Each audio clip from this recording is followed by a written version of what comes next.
পুলিশকে বলা হচ্ছে তুমি গুলি করো জনগণকে। পুলিশের বিরুদ্ধে যদি অভিযোগ দিতে হয় কার কাছে অভিযোগ দেবে?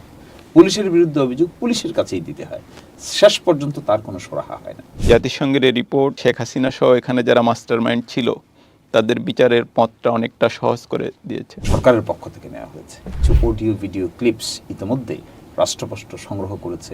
বিএনপি, জামাত এবং ছাত্র নেতাদের মধ্যে এক ধরনের রেষারেষি বা দ্বন্দ্ব, এটাকে আসলে আপনি কিভাবে দেখেন? আমি এটাকে খুব ভালো চোখে দেখি। 5ই আগস্ট কেবল বাংলাদেশ নয়, পৃথিবীর ইতিহাসে একটি ঐতিহাসিক দিন। তরুণদের একটি ভূমিকম্প, কিভাবে একজন স্বৈরশাসক যার সহসা পতন হবে এমনটা কেউ ভাবেননি, তার মসনদ পুরো তছনছ করে দেয়। এরপর বাংলাদেশ এগুচ্ছে একটি নতুন যাত্রায়। কোন দিকে যাচ্ছি আমরা, এটা আসলে বলা খুব কঠিন। পথরেখাও স্পষ্ট নয়। গত 6 মাসের নির্বাচন, সংস্কার, বিচার নিয়ে অনেক আলোচনা হয়েছে। এসব নিয়ে আজ মূলত আমরা আলোচনা করব। আমাদের স্টুডিওতে উপস্থিত রয়েছেন সুপ্রিম কোর্টের আপিল বিভাগের আইনজীবী, ফৌজদারি আইন বিশেষজ্ঞ মোহাম্মদ শিশির মনির। শিশির ভাই, আপনাকে স্বাগত জানাচ্ছি। আমি কয়েকদিন ধরে ভাবছিলাম মূলত সংস্কার নিয়ে আলোচনা করব, বিশেষ করে সংস্কার কমিশনের যে রিপোর্টগুলি।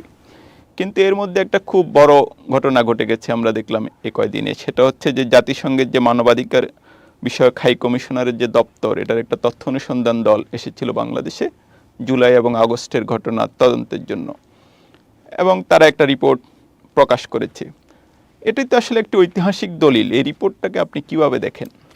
এই যে United Nations human rights facts finding report, এই রিপোর্টটাকে অত্যন্ত গুরুত্বের দৃষ্টিতে দেখতে হবে।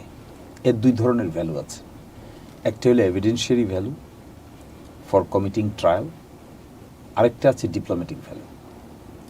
এই ডিপ্লোম্যাটিক ভ্যালুটা এতই এনকাম্পাসিং আর এতই ইনফ্লুয়েন্সিয়াল হবে যে ভবিষ্যতে বাংলাদেশের রাজনীতি, বাংলাদেশের গতিধারা সম্পর্কে যে বা যারাই যেখান থেকেই ফলো করেন না কেন, এই ফ্যাক্টস ফাইন্ডিং রিপোর্টটা একটা পয়েন্ট অফ রেফারেন্স হবে, including human rights watch, amnesty international, foreign office of UK, foreign offices আরও পৃথিবীতে যেগুলো আছে, ডোনার এজেন্সি যারা আছে, বাংলাদেশের ডেভেলপমেন্ট পার্টনার যারা আছে, সকলের কাছেই ভবিষ্যৎ ডিপ্লোম্যাটিক কর্মকাণ্ডের একটি পয়েন্ট অফ রেফারেন্স হিসেবে এটি থাকবে, এই ফ্যাক্টস ফাইন্ডিংটি।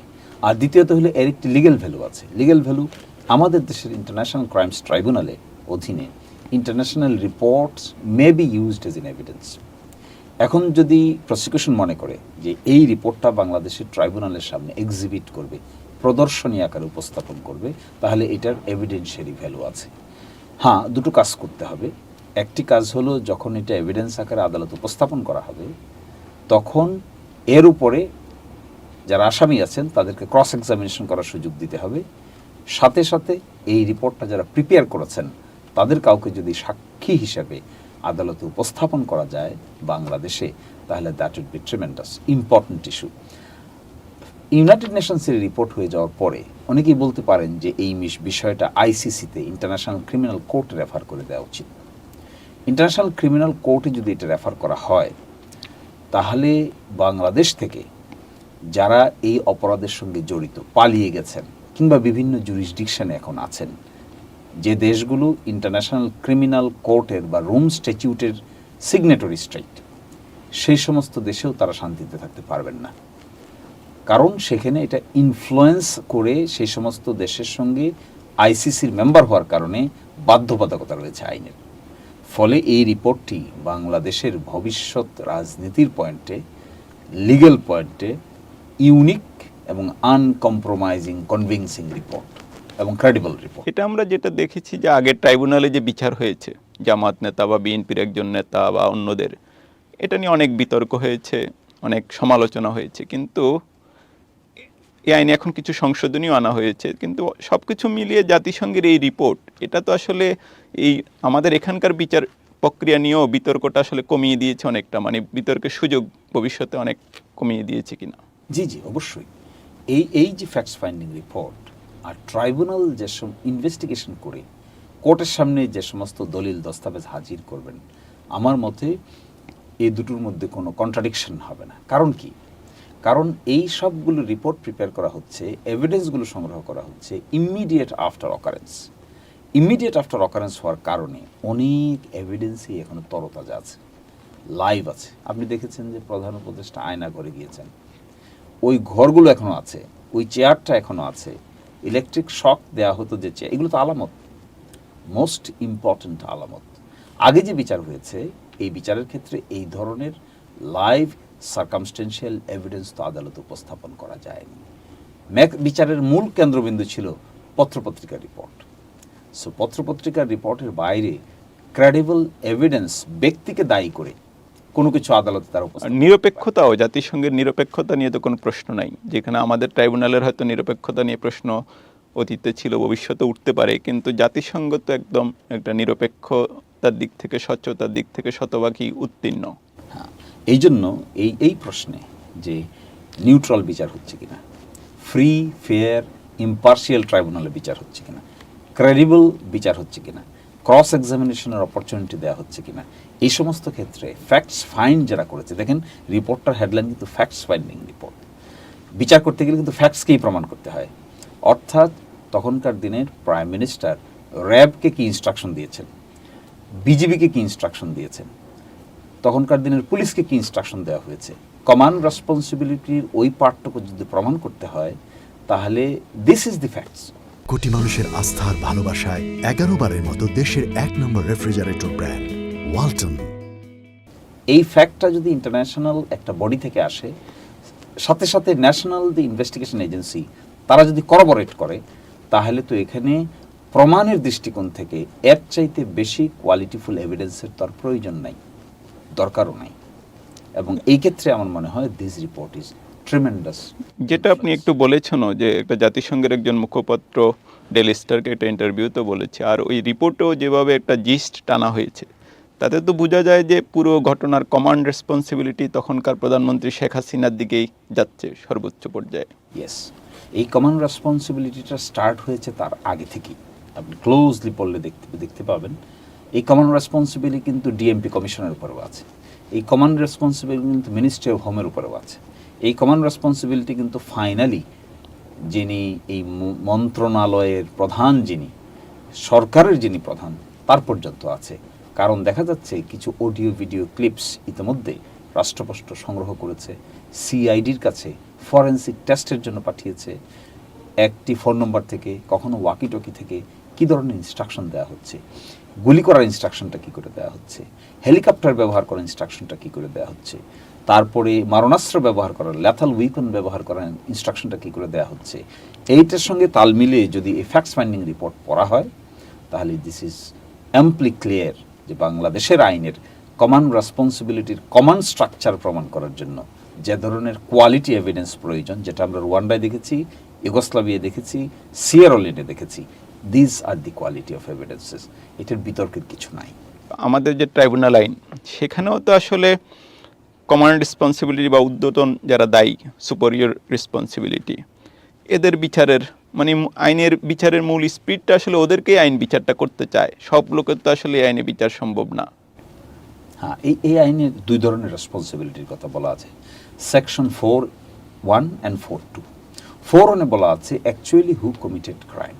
সাপোজ সাভারে যে পুড়িয়ে মেরে ফেলা হয়েছে, এই ঘটনায় অ্যাকচুয়ালি হু কমিটেড ক্রাইম, তাহলে রুট লেভেলের কিছু অফিসার জড়িত, সেখানে কনস্টেবল জড়িত, কিন্তু তিনি তো এটা শুধুমাত্র নিজের অভিপ্রায় বাস্তবায়ন করার জন্য তো করেননি, he was instructed to do anything anyhow. এই ইনস্ট্রাকশন কে দিয়েছে? এই লিঙ্কেজটা প্রমাণ করার জন্যই যা উপরে যেতে হয়, তার উপরে যেতে হয়, তার উপরে যেতে হয়, ফাইনালি সরকারের কাছে যেতে হয়। এবং সোফার এই চেইনটা এস্টাবলিশ করার জন্যই প্রসিকিউশনের মূল চ্যালেঞ্জ, এবং এই চ্যালেঞ্জটা বাস্তবায়ন করার ক্ষেত্রে this report will help the prosecution immensely. মানে এটা তো একটা প্রতিষ্ঠা হয়ে গেছে যে এটা যে রিপোর্টটা যদি আমরা দেখি, যে পুরো ঘটনার যদি আমি সাধারণ জনগণের ভাষায় বলি, যে একটা মাস্টার মাইন্ড শেখ হাসিনা থেকে শুরু হয়েছে আর যারা কার্যকর করেছে, এখন তাহলে সবাইকে আমাদের এই আইনে যে তদন্ত হচ্ছে, এটা কি একটু দীর্ঘ প্রক্রিয়া হচ্ছে, যেখানে জাতিসংঘ বিদেশ থেকে এসে অলরেডি একটা তদন্ত করে ফেললো? দেখেন, এই ফ্যাক্টস ফাইন্ডিং রিপোর্ট যারা তৈরি করেছেন, they have earlier track record of doing this type of activities. এবং অতীতে এই ব্যক্তিবর্গ যারা এখানে আছেন, তাদের যদি পোর্টফোলিও দেখেন, অতীতে এরা পৃথিবীর বিভিন্ন দেশে জাতিসংঘের পক্ষ হয়ে, হিউম্যান রাইটস যে বডি আছে জাতিসংঘের, তার পক্ষ হয়ে এই ধরনের ফ্যাক্টস ফাইন্ডিং রিপোর্ট তারা তৈরি করার এক্সপেরিয়েন্স আছে। Evidence collection, evidence analysis, quickly formulating, quick report preparing, এগুলো তো আসলে একটা এক্সপার্টিজ বেসড ওয়ার্ক। আমাদের দেশের অ্যাজ এ হোল এই জিনিসটার ঘাটতি আছে। এই ক্ষেত্রে ট্রাইব্যুনালেও যারা এখানে কাজ করছেন তারা তো আর বিদেশ থেকে আসেননি, আমাদের দেশেরই সন্তান। সো তাদের অগ্রগতি আছে, it's good, they are advancing, but at the same time এখানে আরও কোয়ালিটি ম্যান পাওয়ার এঙ্গেজ করা প্রয়োজন বলে আমি মনে করি। যাদের নাকি ট্র্যাক রেকর্ড আছে ফরেন বিভিন্ন এই ধরনের কমিশনে, এই ধরনের কমিটিতে ওয়ার্ক করার যাদের এক্সপেরিয়েন্স আছে, তাদেরকে যদি অ্যাড করা হয়, এখনও হয়, তাহলে that could have been better. তাহলে আমরা কি করতে পারতাম, প্রসেসটাকে আরও এক্সিলারেট করতে পারতাম। অন্যথায় বিভিন্ন দিক থেকে তো দাবি উঠছে যে 3 মাস 4 মাস 5 মাস 6 মাস চলে যাচ্ছে, নো সাচ প্রগ্রেস। এখানে একটা পজিটিভ অ্যাপ্রোচ নেওয়া দরকার। নেগেটিভ অ্যাপ্রোচ নিলে কাজ, পজিটিভ অ্যাপ্রোচটা হলো এটা যে we need more expert people if necessary. তাহলে বিদেশে যারা বিভিন্ন দেশে কাজ করছে, বিভিন্ন বিশ্ববিদ্যালয়ে যারা শিক্ষকতা করছে, বিভিন্ন অফিসে যারা কাজ করছে এই সংক্রান্ত বিষয়ে, তাদেরকেও গভর্নমেন্টকে নিন বাই। I hope they will help the government. জাতিসংঘের এই রিপোর্ট শেখ হাসিনা সহ এখানে যারা মাস্টার মাইন্ড ছিল তাদের বিচারের পথটা অনেকটা সহজ করে দিয়েছে, অনেকটা সহজ করে দিয়েছে, ক্রেডিবল করে দিয়েছে, বিতর্কহীন করে দিয়েছে, এবং যারা এখন বাস্তবে এই বিচার প্রক্রিয়াটা কন্ডাক্ট করবেন তাদের জন্য ক্লিয়ার কাট দিক নির্দেশনা করে দিয়েছে। এখন তাদের কাজ হবে বাকিটা এক্সিকিউশন লেভেলে নিয়ে যাওয়া। আরেকটা আলোচনা যেটা আমরা যখন এখানে আলোচনা করছি এর ঘন্টা কয়েক পরে আমাদের যে জাতীয় ঐক্যমত্য কমিশন প্রধান উপদেষ্টা প্রফেসর ইউনূসের নেতৃত্বে বিএনপির সঙ্গে একটা বৈঠক হবে।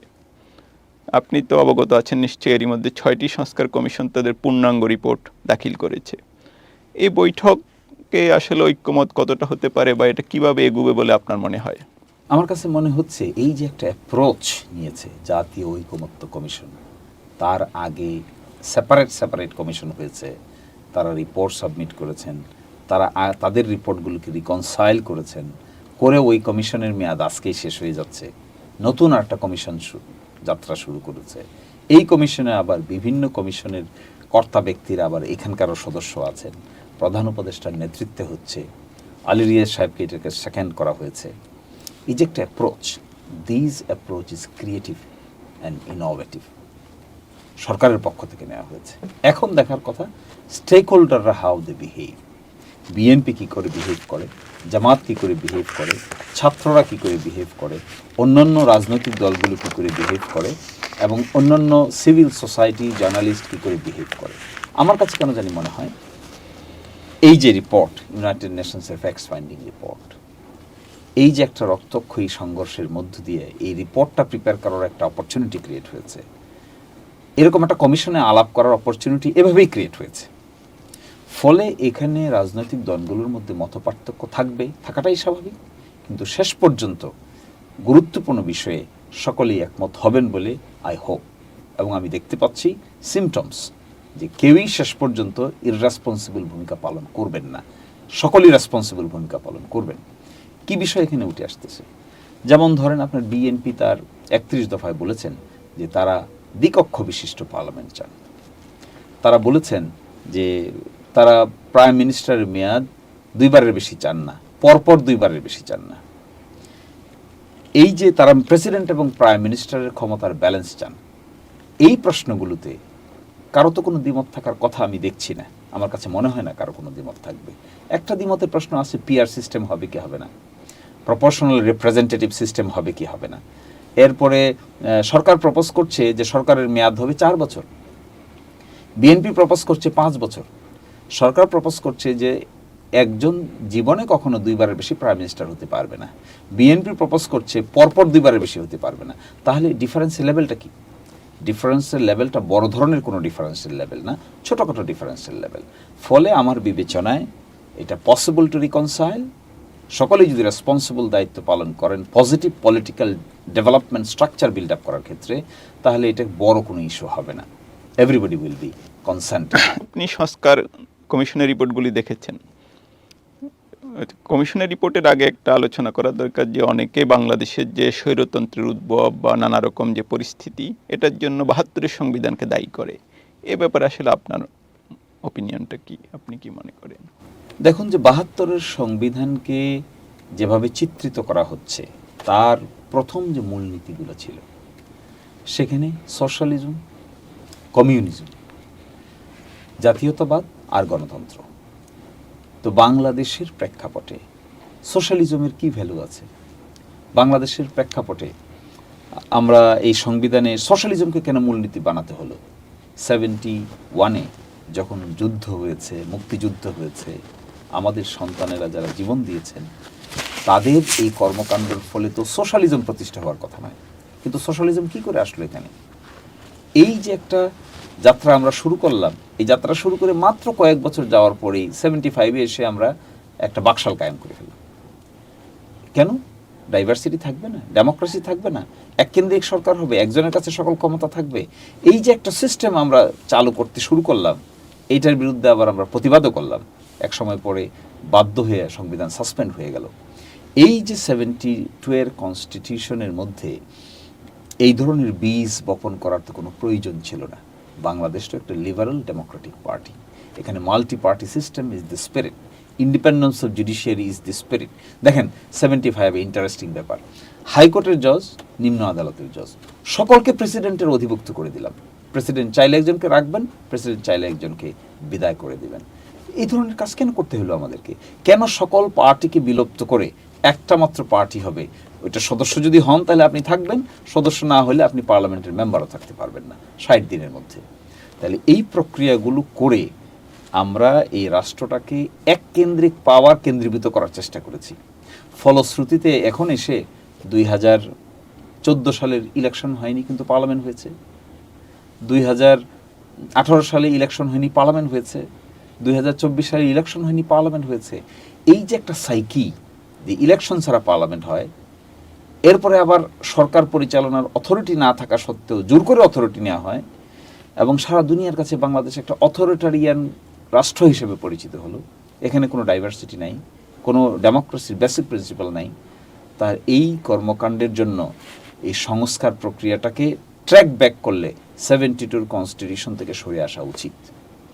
হ্যাঁ, 72-র কনস্টিটিউশন পুরোপুরি বাদ দেওয়ার তো কোনো কারণ নেই। 72-র কনস্টিটিউশনের মধ্যে উল্লেখযোগ্য যে পার্টটুকু এই ধরনের অথরিটারিয়ান সিস্টেম বিল্ড আপ করার ক্ষেত্রে কার্যকরী ভূমিকা পালন করে বা করছে, এগুলোই রিফর্ম করার জন্যই তো আলোচনা। 72-র কনস্টিটিউশন এজ এ হোল বাদ দেওয়ার তো কোনো যৌক্তিক কারণ থাকতে পারে না। তার মানে এই যে সংবিধান সংস্কার কমিশন যেটা তারা যে একটা রিপোর্ট দিল যে বিশেষ করে 4টা মূলনীতি পরিবর্তনের, এটাকে আপনি যৌক্তিক মনে করেন? অবশ্যই আমি যৌক্তিক মনে করি, কারণ মূলনীতি কিসের ভিত্তিতে হবে? মূলনীতির ভিত্তি হবে মানুষের জীবন আচারের সঙ্গে মিল রেখে মূলনীতি প্রিপেয়ার করতে হবে। বাংলাদেশে মূলনীতি যদি হয় কমিউনিজম, তাহলে এটা তো বাংলাদেশের মানুষের রেপ্রেজেন্টেশন হচ্ছে না। তো বাংলাদেশের কয় পার্সেন্ট মানুষ কমিউনিজমে বিশ্বাস করে? কমিউনিজম তো সারা দুনিয়া জুড়েই নাই। ইভেন যেখানে তার জন্ম হয়েছে সেখানেই তার মৃত্যু হয়েছে। তাহলে 2004-এ এসে 2024-25-এ এসে আমরা এটাকে প্রাসঙ্গিক মনে করবো কেন? আমাদের এখানে প্রাসঙ্গিক যে অংশটুকু আছে সেই অংশটুকু হলো ডেমোক্রেসি, গণতন্ত্রটা আমাদের দেশে প্রাসঙ্গিক, মূলনীতি হবে গণতন্ত্র। আমাদের এখানে প্রাসঙ্গিক কি আছে? সাম্য, মানবিক মর্যাদা, এগুলো প্রাসঙ্গিক। ডিগনিটি, ব্যক্তিগত মর্যাদা, এগুলো প্রাসঙ্গিক। এগুলোই তো আমরা মৌলিক নীতি করব। তারা প্রপোজ করেছেন বহুত্ববাদ। এই বহুত্ববাদের প্রশ্নে কিছু কথাবার্তা থাকতে পারে, পক্ষে বিপক্ষে কথাবার্তা থাকতে পারে। যেখানে সেকুলারিজম ছিল, সেকুলারিজমের জায়গায় ওনারা প্রপোজ করেছেন প্লুরালিজম। যেহেতু সেকুলারিজমের প্রশ্নে নানান ধরনের কথা এখানে আছে, রাষ্ট্র কি সেকুলার হয় কি হয় না, এটা রিলিজিয়াস পিপলরা কি করে মনে করে, এই ডিসকন্টেন্টটা দূর করার জন্য তারা এখানে বহুত্ববাদের প্রশ্ন এখানে এনেছেন। এটা নিয়েও ছোটোখাটো কথা থাকতে পারে, কিন্তু আমি মনে করি কমিশন যা প্রপোজ করেছেন তারা অত্যন্ত স্বল্প সময়ে তাদের ইন্টেলেক্ট ব্যবহার করে যে ধরনের অপশন দিয়েছেন আলোচনার জন্য, এই this options are good options. এখানে আলোচনা করে কিছু রাইট কিছু লেফট হতে পারে, কিন্তু there are major reasons to agree with it. বিচার বিভাগ সংস্কারের জন্য বেশ কিছু সুপারিশ করা হয়েছে। আসলে আপনি কি মনে করেন বিচার বিভাগের সবচেয়ে, যদি আমরা বলি শুরুতে আসলে কি ধরনের সংস্কার প্রয়োজন বা কি করা প্রয়োজন? বিচার বিভাগের ক্ষেত্রে প্রধানতম সংস্কার যেটা প্রয়োজন, জরুরি ভিত্তিতে সেপারেট জুডিশিয়াল সেক্রেটারিয়েট এস্টাবলিশ করা প্রয়োজন। সেপারেট জুডিশিয়াল সেক্রেটারি আটক হয়ে আছে সংবিধানের অনুচ্ছেদ 116 কারণে। 116কে আমরা রিড করেছি, হাইকোর্টে চ্যালেঞ্জ করেছি, এটি পার্ট হ্যাড হয়েছে, আগামী বৃহস্পতিবারে আবার শুনানির জন্য আসবে। এটি যদি এখানে রুলটা অ্যাবসলিউট করে দেওয়া যায়, এই মামলায় যদি 116কে স্ক্র্যাচ করে দেওয়া যায়, তাহলে অতি দ্রুত জুডিশিয়াল যে একটি সেক্রেটারিয়েট, এই সেক্রেটারিয়েট এস্টাবলিশ করে আইন মন্ত্রণালয় থেকে তাদেরকে আলাদা করা প্রয়োজন। তাদের বদলি, তাদের ছুটি, তাদের শৃঙ্খলাবিধি অবশ্যই সরকারের সঙ্গে মিল থাকা উচিত না। It must be determined and govern by the Supreme Court, not by the government of the president. এই জায়গাটা ফার্স্ট। এর বাইরেও আরও কতগুলো রিকমেন্ডেশন দিয়েছেন, যেমন ইন্ডিপেন্ডেন্ট প্রসিকিউশন সার্ভিসের কথা বলছেন। আমাদের দেশের অ্যাটর্নি জেনারেল অফিস থেকে শুরু করে পিপিজিপি, এই পুরো পার্টটুকু কে সরকারে আসলো কে সরকারে আসলো না তার উপর নির্ভর করে। কিন্তু আমরা দেখেছি উন্নত দুনিয়ায়, মাঝামাঝি উন্নত দুনিয়ায় যেগুলো আছে, ইভেন ডেভেলপিং কান্ট্রিগুলোতে সব জায়গায় ইন্ডিপেন্ডেন্ট প্রসিকিউশন সার্ভিস হয়েছে। তাদের জব সিকিউরিটি দরকার, তাদের ইন্ডিপেন্ডেন্ট মাইন্ড অ্যাপ্লাই করা দরকার, আইন জানার লোক দরকার, কোয়ালিটি পিপল থাকা দরকার। এগুলোর জন্য তাদের জব সিকিউরিটি থাকতে হবে। তো সরকারের সকল কথা তো রাষ্ট্রপক্ষ শুনতে বাধ্য নন, তারা তো রাষ্ট্রের আইনজীবী হন, সরকারের আইনজীবী না। যদি সরকার এমন কোনো পদক্ষেপ নেয় against the constitution, against rule of law, against human rights, তাহলে তাদের প্রতিবাদ করারও একটা ইন্ডিপেন্ডেন্স থাকতে হবে। এবং নিম্ন আদালতের বিচারকদের যদি স্বাধীন করা যায়, এখানে ট্যালেন্টেড বিচারক আছেন, অনেক ক্রিয়েটিভ পিপল আছেন, তাদেরকে কাজ করতে দিলে অনেক জায়গায় অনেক কিছু করা পসিবল। এরপরে কিছু আইনের সংশোধনের কথাও বলছেন। আরেকটা যেটা বলেছে যে ঢাকার বাইরে হাইকোর্ট বেঞ্চ নেওয়ার একটা কথা এসেছে নানা রিপোর্টে। জি, এখন কিন্তু এটা অষ্টম সংশোধনী মামলার রায়, তো এক্ষেত্রে কি বাধা হয়ে যাবে না, নাকি ওটা রিভিউ প্রয়োজন হবে? এটা বাধা, ইসে বাধা। ঢাকার বাইরে তো হাইকোর্ট গিয়েছিল একবার, আর্টিকেল 100কে সংশোধন করে ঢাকার বাইরে 6 জায়গায় হাইকোর্ট এস্টাবলিশ করা হয়েছিল। তার বিরুদ্ধে বিখ্যাত কেস আনোয়ার হোসেন ভার্সেস বাংলাদেশ, যে অষ্টম সংশোধনী মামলায় এটি রায় হয়েছে, সুপ্রিম কোর্টে আপিল করা হয়েছে, এবং সেখানে সুপ্রিম কোর্টের নির্দেশে আবার সকল হাইকোর্ট ইউনিটারি হাইকোর্টে পরিণত হয়েছে, সুপ্রিম কোর্টে পরিণত হয়েছে। এখন জরিপ করেছে, আমি দেখেছি রিপোর্টের মধ্যে তারা জরিপের রিপোর্ট দিয়েছেন যে বাংলাদেশের কত পার্সেন্ট মানুষ মনে করে যে তাদের দুর্গরায় বিচার যাওয়া উচিত। সেই প্রেক্ষাপটে যদি সংবিধান সংস্কার করা হয়, সংস্কার করার ক্ষেত্রে এই সুপ্রিম কোর্টের এই রায় বাধা হবে না। তবে যদি আমরা শুধুমাত্র কোনো ছোটোখাটো উদ্যোগ নেই, বড় ধরনের কোনো সংস্কার প্রক্রিয়ার মধ্যে না যাই, তাহলে এই রায়টি একটা বাধা হয়ে দাঁড়াবে। এই ক্ষেত্রে আরও সিনিয়র আইনজীবীর পরামর্শ নেওয়া প্রয়োজন, নিয়ে এই জিনিসটাকে যদি সিদ্ধান্ত নেয় যে করা হবে, তাহলে জাস্টিফিকেশন দিতে হবে আন্ডার হোয়াট সার্কামস্টান্সেস এটাকে করা হচ্ছে। তারপরেও অষ্টম সংশোধনী মামলার রায় একটি বাধা হিসেবে এখানে আছে। ফৌজদারি মামলার আইনজীবী হিসেবে আপনি তো পুলিশকে নিয়ে অনেক কাজ করেছেন। আসলে পুলিশে কী ধরনের সংস্কার প্রয়োজন? এগুলি তো আসলে সব একটার সঙ্গে একটা জড়িত, বিচার বিভাগ, পুলিশ বা আমাদের পুরো ব্যবস্থাপনা তো আসলে একটা ঠিক করলে তো হবে না, এগুলি আসলে একটা সংযোগ, কারণ তদন্ত তো এখানে পুলিশই করছে।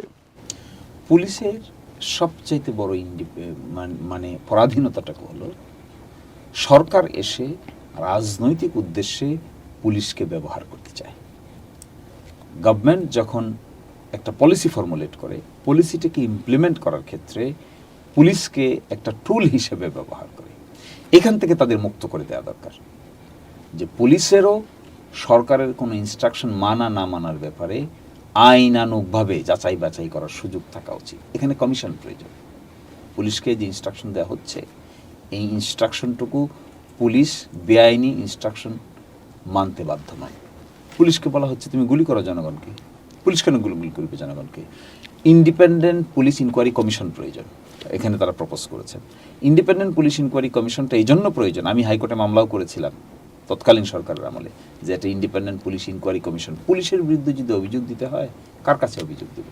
পুলিশের বিরুদ্ধে অভিযোগ পুলিশের কাছেই দিতে হয়, শেষ পর্যন্ত তার কোনো সুরাহা হয় না। কিন্তু পুলিশের বিরুদ্ধে অভিযোগ ভারতে হয়ে গেছে, বিখ্যাত কেস, তার বিরুদ্ধে তারা 7 দফা নির্দেশনা দিয়েছে, এবং ভারতের অনেক স্টেটে ইন্ডিপেন্ডেন্ট পুলিশ ইনকোয়ারি কমিশন গঠিত হয়েছে। সেখানে এটা করা দরকার। এদের জব সিকিউরিটিটাকে এবং ডেভেলপমেন্টটাকে এবং তাদের যে পে স্ট্রাকচার, আমি মনে করি তাদের যে স্যালারি স্ট্রাকচার, এই স্যালারি স্ট্রাকচারেও বড় ধরনের পরিবর্তন আনা প্রয়োজন, যেন তারা সৎ জীবনযাপন করার ক্ষেত্রে কার্যকর ভূমিকা পালন করতে পারে। আরেকটি ইম্পর্টেন্ট এখানে ইনভেস্টিগেশনের জন্য এখন আছে কি পিবিআই, সিআইডি, এর বাইরেও আইন দ্বারা একটি পুলিশ বডি প্রতিষ্ঠা করা প্রয়োজন, যেখানে তাদের কাজেই হবে সফিস্টিকেটেড ইনভেস্টিগেশন করা। ভারতে আছে এগুলো, সিবিআই, এবং আমাদের দেশেও এই কাজটা এখনই সময় করা দরকার। ব্রিলিয়েন্ট অফিসারদেরকে দিয়ে ইনভেস্টিগেশনের কাজকে শক্তিশালী করার জন্য আইনগত কাঠামো দিয়ে দরকার। শুধু মনে চাইলে একজনকে পোস্টিং দিয়ে দিলাম পিবিআইতে, এরকম না, আইনগত কাঠামো থাকতে হবে, তবেই এগুলো আরও অনেক বেশি ইফেক্টিভ হবে। বাংলাদেশে আসলে যে সংকটটা গত 15 বছর বা অনেক দিন থেকে, এটা তো আসলে মূল কারণটা হচ্ছে অবাধ ও স্বচ্ছ নির্বাচন না হওয়া। এবং ত্রয়োদশ সংশোধনী মামলার রায় যদিও জাজ সাহেবরা একমত হতে পারেন নাই, কিন্তু একটা পয়েন্টে তারা একমত যে অবাধ নির্বাচন আমাদের কনস্টিটিউশনের একটা বেসিক স্ট্রাকচার। কয়েকদিন আগে আমাদের নতুন প্রধান নির্বাচন কমিশনার উনি যেটা বলেছেন, আসলে রাজনীতি একটা বড় বাধা ছিল রাজনৈতিক সরকার অবাধ নির্বাচনের ক্ষেত্রে। আপনি আসলে কি মনে করেন, কোনো ম্যাজিক আছে যে অবাধ নির্বাচনের কোনো রাস্তা আমরা বের করতে পারি? অবাধ নির্বাচনে আমাদের মতো দেশের ম্যাজিক রাস্তা এটাই, সেটি হলো রাজনৈতিক সরকারের অধীনে ইলেকশন করতে দেওয়া ঠিক নয়। যে 3 বার আমাদের দেশে কেয়ারটেকার গভর্নমেন্টের অধীনে ইলেকশন হয়েছে, সামান্য কিছু ত্রুটি বিচ্যুতি ছাড়া বড় ধরনের কোনো অভিযোগ কেউ তুলতে পারেন। আমাদের মতো দেশে যেখানে ডেমোক্রেসি এখনো ফাংশনাল হয়ে ওঠেনি, পরিপূর্ণভাবে ম্যাচিওরড হয়নি, কিছুদিন পরে পরে আমাদের আনডেমোক্রেটিক কাজের দিকে যেতে হয়।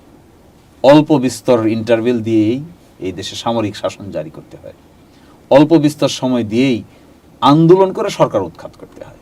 আশ্চর্য ব্যাপার, মেয়াদ শেষ, ইলেকশন হবে, মেজরিটি পার্টি সরকার গঠন করবে, মাইনরিটি যারা থাকবেন তারা অপোজিশন হবে, establish norms all over the world. এখন এসে কি হয়, ইলেকশন হবে না, আমার অধীনেই হতে হবে, অপরপক্ষ করতে দিব না। এর মধ্য থেকে যে পলিটিক্যাল কালচার বিল্ড আপ হচ্ছে, তাতে মিসট্রাস্টের যে কালচার বিল্ড আপ হয়েছে, এখান থেকে বের হয়ে আসার এখনই সময়। শেষ, আমি লিমিটেড গভর্নমেন্ট, আমার সময় শেষ, let me surrender my power two a neutral government. তারা করুক ইলেকশন করে আমি মেজরিটি পেলে আমি আবার গভর্নমেন্ট ফর্ম করব। করতে যদি না পারি, তাহলে যিনি মেজরিটি হবেন তার গভর্নমেন্ট ফর্ম করবে। এই প্রক্রিয়াটাকে বাধাগ্রস্ত করে দিয়েছি আমরা বিগত 15 বছরে। বাধাগ্রস্ত করার ফল কি হয়েছে? অভ্যুত্থান হয়েছে। যখন নিয়মতান্ত্রিক পদ্ধতিকে বাধাগ্রস্ত করা হবে, হতে দেওয়া হবে না, জনগণের সামনে অপশন কি আছে?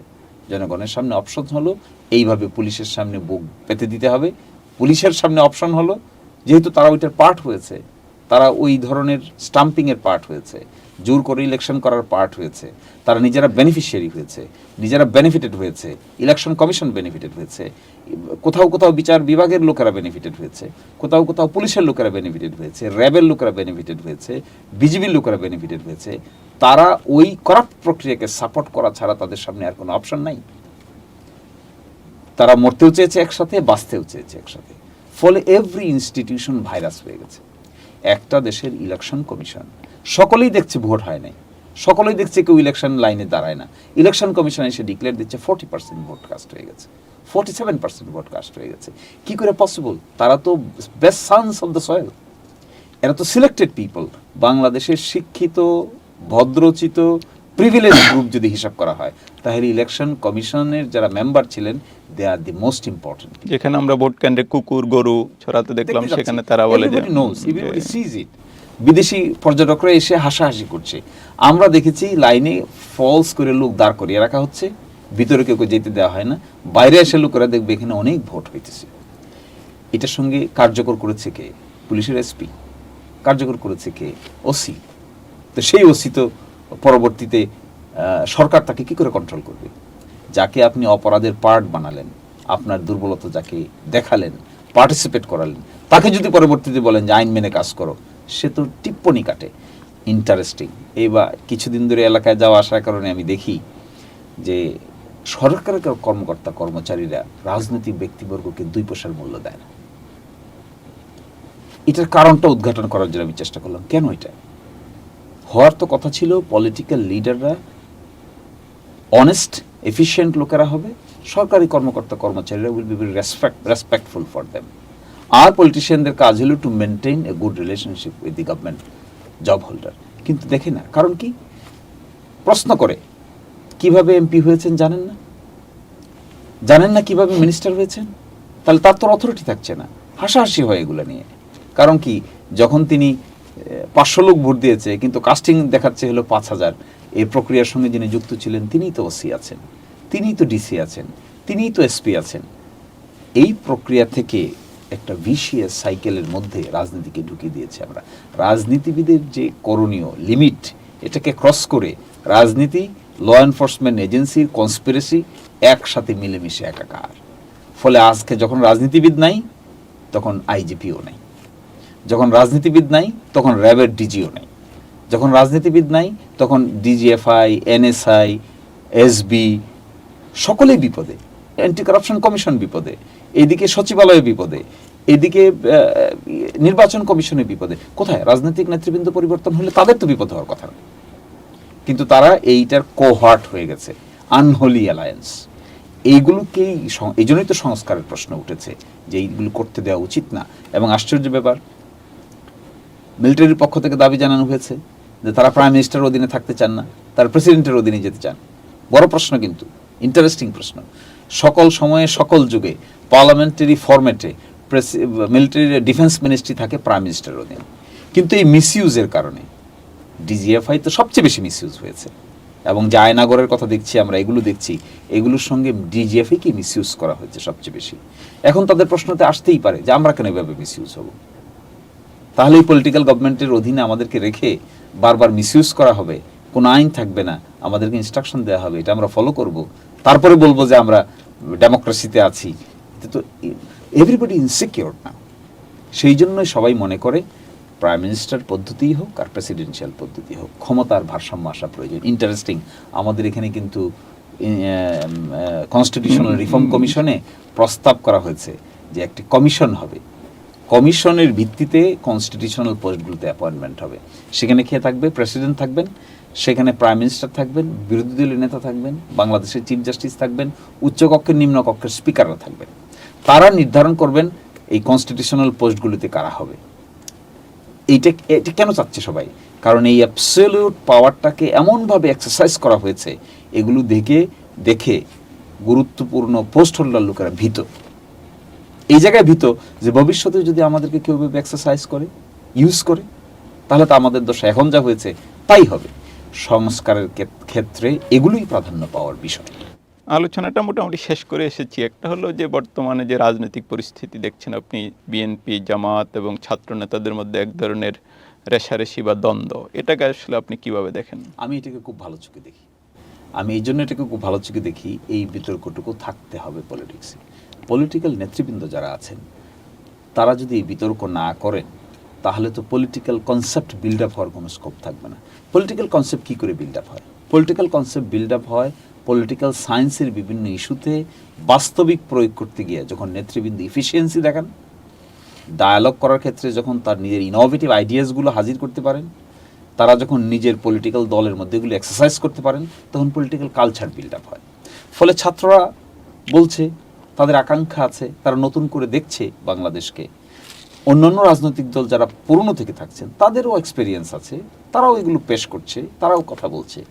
কিন্তু যে কমিশনের সামনে যে আলাপ আলোচনা হবে, এরই মধ্য দিয়ে একটা রিকনসিলিয়েশন হবে, আমার কাছে এটা মনে হয়েছে। আর আমি এটাকে ভালো চোখে দেখি, এই বিতর্কটাকে আমি ভালো চোখে দেখি। আমি মনে করি দিস ইজ ডিবেট। তবে এতটুকু খেয়াল রাখলেই হয়, debate should be healthy, debate should be based on information, তথ্য এবং তথ্য দিয়ে debate. That would be good, that would be appreciated. যেটা শেষ প্রশ্ন, যে আমরা তো অনেক সংস্কার নিয়ে আলোচনা করলাম বা এখানে যে রাজনৈতিক দলগুলোর সঙ্গে দীর্ঘ আলাপ হবে, কিন্তু এটা আসলে ফাইনালি এটা ডিসাইড হবে কি? এটা কি কোনো একটা প্রোক্লামেশন হবে বা কিভাবে হতে পারে এটা? This is the most interesting and challenging job. Say for example, reconciliation commission 10টা-20টা বিষয়ের ব্যাপারে রিকনসিলিয়েট করল, যে এই 10টা পদ্ধতিকে আমরা একমত করলাম। কী পদ্ধতি? দ্বিকক্ষ বিশিষ্ট parliament. For example, PR system হবে অথবা হবে না। তারপরে কি, ন্যাশনাল কমিশন গঠিত হবে, কনস্টিটিউশন কমিশন গঠিত হবে কিংবা হবে না। প্রাইম মিনিস্টার প্রেসিডেন্টের ব্যালেন্স এভাবে হবে কিংবা ওইভাবে হবে। 4 বছর মেয়াদী সরকার হবে নাকি 5 বছর মেয়াদী সরকার হবে। প্রিয়াম্বলে এই জিনিস থাকবে নাকি এই জিনিস থাকবে না। তারপরে গণপরিষদের নির্বাচন হবে আগে নাকি নির্বাচন হবে না, জাতীয় নির্বাচন আগে হবে নাকি স্থানীয় নির্বাচন আগে হবে, এই বিষয়গুলোতে আমরা একমত পোষণ করলাম কোনটা হবে কোনটা না হবে। তাহলে প্রগ্রেস হবে কি করে? আমার বিবেচনায় রাস্তা দুটো। একটি রাস্তা হলো যদি একটি চার্টারে পৌঁছে যায়, চার্টার করবে যে এই 10টি বিষয়ে আমরা একমত হলাম, এগুলোতে আমরা সকলে স্বাক্ষর করব, এই চার্টারের ভিত্তিতে পরবর্তী নির্বাচন অনুষ্ঠিত হবে। এটি একটা প্রসেস। আরেকটা প্রসেস হলো যে আমরা একমত হলাম, এবার আমরা একটা রেফারেন্ডামের আয়োজন করি অথবা কনস্টিটিউয়েন্ট অ্যাসেম্বলির আয়োজন করি। সেই কনস্টিটিউয়েন্ট অ্যাসেম্বলিতে আমরা এগুলোকে অ্যাপ্রুভ করব, অ্যাপ্রুভ করে আমরা নতুন করে নির্বাচন অনুষ্ঠিত করব। এই কয়েকটি প্রসেসের মধ্যে অপেক্ষাকৃত ইজিয়ার প্রসেস হলো চার্টার ডিক্লেয়ার করা। সাউথ আফ্রিকায় হয়েছিল অ্যাপার্থেড মুভমেন্টের পরে। সাউথ আফ্রিকায় যে নতুন এনভায়রনমেন্ট ক্রিয়েট হলো, তখন তারা আগের কনস্টিটিউশন থেকে সরে আসলো, ঐকমত্য হলো, কতগুলো বিষয়কে এখানে একমত হয়ে তারা সকলে এগ্রি করলো, এর ভিত্তিতে একটা চার্টার হলো, চার্টারের ভিত্তিতে নতুন ইলেকশন হলো, ইলেকশন হয়ে তারপরে তারা নতুন কনস্টিটিউশন ফর্মুলেট করলো। আমার বিবেচনায় দিস ইজ ইজি জব। কারণ কি, এখন যে আমরা ইলেকশনের কথা বলছি ইউনিটারি পার্লামেন্টের অধীনে, আবার যদি আমরা একমত হই দ্বিকক্ষ বিশিষ্ট পার্লামেন্টের, দ্বিকক্ষ বিশিষ্ট পার্লামেন্ট নাই তো, no concept of bicameral parliamentary system now, তাহলে ইলেকশন হবে কি করে? যদি একমত কেউ হয়, একমত হওয়ার পরে এটা ইমপ্লিমেন্ট হবে কি করে? তাহলে এখন ইলেকশন করতে গেলে কিভাবে করতে হবে? এখন ইলেকশন করতে গেলে করতে হবে বর্তমান পার্লামেন্টারিয়ান স্ট্রাকচারের মধ্যে। তাহলে বর্তমান পার্লামেন্টের স্ট্রাকচারের মধ্যে 2025 সালের ডিসেম্বরে ইলেকশন হবে, তার বৈধতা কোথায়? কে দিবে এটা? কে এসে বলবে যে 2025 সালের ডিসেম্বরে ইলেকশন হবে, কোন আইনের মেকানিজমে হবে, কনস্টিটিউশনাল কোন জুরিসপ্রুডেন্সের মধ্যে এটা পড়বে? ফলে সকলের জন্যই ভালো এটা, to come to a conclusion of an important issues, then to sign a charter and to hold the election under the new charter. এরপরে যে সরকার গঠিত হবে, এই সরকার এসে বাকি আরও কিছু কাজ যদি বকেয়া থাকে সেগুলো করবে। That should be the process. South Africa is the best example আমাদের সামনে এই প্রবলেম মোকাবেলা করার ক্ষেত্রে। এগুলো কিন্তু ফ্রান্সেও হয়েছিল। ফ্রান্সে first Republic, second Republic, third, sixth Republic পর্যন্ত হয়েছে। এখান থেকেও কিছু এক্সাম্পল নেওয়া যেতে পারে, কিভাবে তারা পূর্ববর্তী সংবিধানকে পুরোপুরিভাবে বাতিল না করে নতুন একটা স্ট্র্যাটেজির মধ্য দিয়ে গেছে। এগুলোই হবে এখানকার নেগোসিয়েশন, রিকনসিলিয়েশনের মূল বিষয়বস্তু। তবে I am very hopeful there will be a consensus, and based on the consensus there will be a charter, and based on the charter there will be an election. Country will see new hope. আমাদেরকে সময় দেওয়ার জন্য ধন্যবাদ আপনাকে।